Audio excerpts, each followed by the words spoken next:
What is going on, everybody? Welcome back to the channel. After Sound here, bringing you Splinterlands content every single day. We also stream right here in this channel every Tuesday, Thursday, and Sunday morning, so come by and say hello. All right, guys, I want to talk about the reward cards, and I'm talking about both, actually, the Soulbound reward cards for Chaos Legion as well as the non-Soulbound.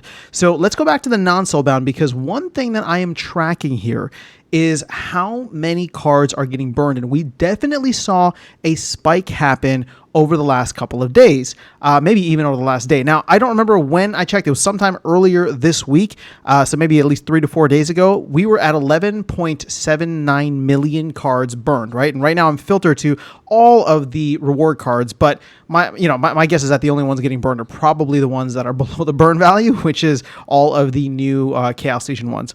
So now you can see that we burned 36,000 cards since that time, which again, not a small amount, not a big amount, but it's not insignificant, right? So 36,000 cards, which makes sense because we already have a reason for that, right? People are taking advantage of the DEC trade. There's a lot of opportunity to get cards below the burn value, and then whenever DEC pops up, you burn the cards, convert it to DEC, and boom, you made something, right? Or you can convert it, or you're just trying to get fiat into the system through credits. That's been happening for a while, right? For probably since March, so almost 6 months at this point. But yesterday, we got a new thing added in, which was the unbinding of cards, right? The unbinding of these Soulbound reward cards. And that's where I want to bring our attention to now, because what I'm trying to figure out is how we can quantify what type of impact that's going to have specifically for bot farms. Now, I'm not trying to demonize anybody here, but bot farms, I'm sure, still want to go ahead and get whatever profit they can for the cards that they are holding. Now, at the end of the day, if they are sitting on, right, and put yourself in the shoes of a bot farm here. If you were sitting on a ton of assets, right, of cards that are not going to sell, but you don't necessarily want to burn them, right, because you're burning them and DEC is well below its peg. It doesn't really make sense right now, right? I mean, maybe they could be, but if they're just sitting on, tens of millions of collection power, which we know some accounts are. I think the Philip Doe account is still sitting on a good amount. What is the other option you could try to do? Well, you could actually burn the cards for DEC to then use them to unlock the new Soulbound cards that are now unlockable. Now, I haven't run the numbers behind this, so I can't say that it makes full financial sense yet. But as we start to see the market normalize out, meaning, right, and maybe DEC returning back to peg, that could be something of interest to watch, where it's just like, okay, if nobody's going to buy these Pelacor Bandits at, a penny, what could I do? What are the options of maybe taking 10 of the Pelacor Bandits, right? I'm not going to get 10 cents for them because so let's put it this way. The way that it's going to work right now, if I'm going to run the math, right, just live here with you on the spot, you can't sell them for 10 cents, right? The lowest you can sell them for is a penny. Nobody's buying Pelacor Bandits right now for 10 cents, and not at the amount with the current supply. So you could burn them, right? You could burn them. The burn value is 5 DEC, so you burn 10 of them. That's 50 DEC, which is roughly 5 cents at peg, but we're only at 60% of peg, so that's 3 cents. So your third option is to take all 10 of those cards, burn them, unlock one of the other cards, and then sell that card for potentially 10 cents or more, right? So that's just from like a common perspective, right? I'm sure it's different for all the different rarities, but that's how the math could work out. If there is any scarcity and there's demand for any of those common cards, that they start trading above the 10 cent range, which, they've actually come down below, right? Just because I think DEC is below peg, so a lot of cards were unlocked for significantly less. But if we start to see things normalize out and we start to see liquidity crunch, meaning that everybody who wanted to buy up cards bought them, and there's still a little bit of hunger for more, that's when I think something like this could come into effect. Now, it would do 2 things, right? One good, one bad, or bad/neutral. Like, I don't know how you would look at it. The good thing is that it would burn cards, right? It would burn a lot of the older cards, essentially to bring newer cards back into the game, right? That is the good part, is that it would burn the old cards. The bad part is that we might be artificially inflating the newer cards. But since that inflation is demand driven, meaning that like they're only going to engage in this kind of behavior, they're only going to engage in that tactic if the demand for the cards meets the required level for it to make financial sense, it's kind of okay. Again, like it's bad / neutral because it's like, well, they're fulfilling a need in the market. Now, they're not like the card prices then don't skyrocket, right? So all of a sudden you won't see the common cards going for like 20, 30 cents. Maybe they stay at that range because it fulfills all the demand coming in.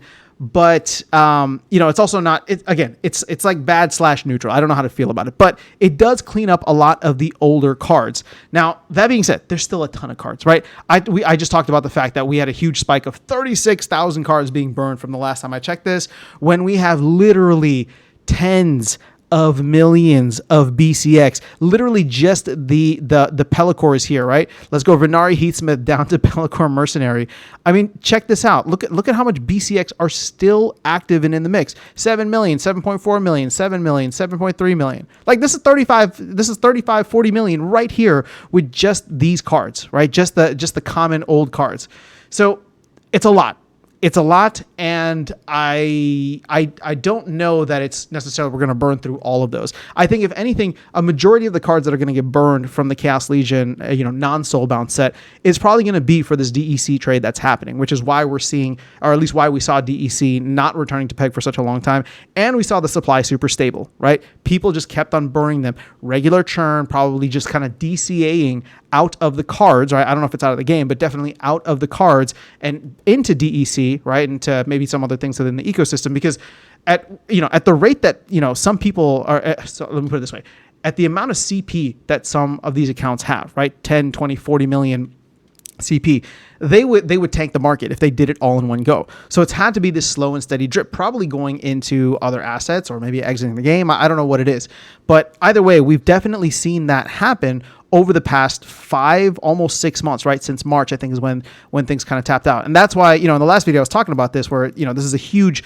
dip for us recently, but otherwise you can see that we've been around 5.7 billion for a very long time. I mean, even this dip here, like the graph is skewed now, right? Because it like this dip here is from 5.7 to like 5.695, right? That's only 5 million of a drop right there. But then all of a sudden now we're starting to burn a little bit more. Now, prediction for the future, prediction for the short to medium future. I don't think that, excuse me, let me put it this way. I don't think that the number, our total DEC supply is going to go down significantly anymore from this point onwards, just for the unbinding. I think we had a lot of activity early for the unbinding. I think that may be done. We're about a day or so in. Granted, there might still be more, right? Especially if new players come in. And I'm not trying to say this is going to last forever, but over the next couple of weeks until the promo card comes into the mix, right, as something that will be a massive potential DEC demand event, DEC burn event, I can see actually us floating back up to 5.7 billion. So even though we've burned 30 million so far, if DEC, which is sitting, 1.3% above, right, we're sitting at 65% of peg now rather than 60%. If it climbs any higher, I can see the DEC supply getting inflated once again with people taking advantage of the credit transactions. Excuse me. But that's all I have for you guys in this video. Want to get your thoughts on this as we move forward. Again, I'm making like a very short to medium term prediction here. My guess is that we're going to see one of the first set of like the promo cards probably in September sometime, right? So that could just be like 3 or 4 weeks away at most. And if that happens, like that's the time frame that I'm talking about, where it's like it's not going to be that long, but I don't think that we're going to see a massive dip further from here. I think that it could either be that we see DEC float down until that point in time, unless people start to speculate and start to load up, or maybe we just kind of stay in this range and just float around for a bit. The other thing that could be interesting, and I don't know, we need to get more details on this voucher DECLP, that could pull in a significant amount of DEC in terms of liquidity being provided. So that could be something else. I don't know when that's coming into the mix. My guess is probably sometime, by mid-September. They had the voucher plan kind of put into different phases, right? So we got part 1 now where it's not soulbound, but it's in the account. You can no longer transfer it to Hive Engine, but it's not tradable, right? So people just kind of got to sit on their vouchers, or you can continue to use them for energy, for example. But that's it for the time being. That's my thought on where things are at. Let me know your thoughts on that strategy, right? Specifically the one to burn older cards for newer cards, which is, again, kind of what people have been calling for. But I think it's great that we have something like that implemented, even if it was kind of by accident. So let me know your thoughts in the comments below. That's all I have. I'll catch you all in the next video and see you around the game. Take care.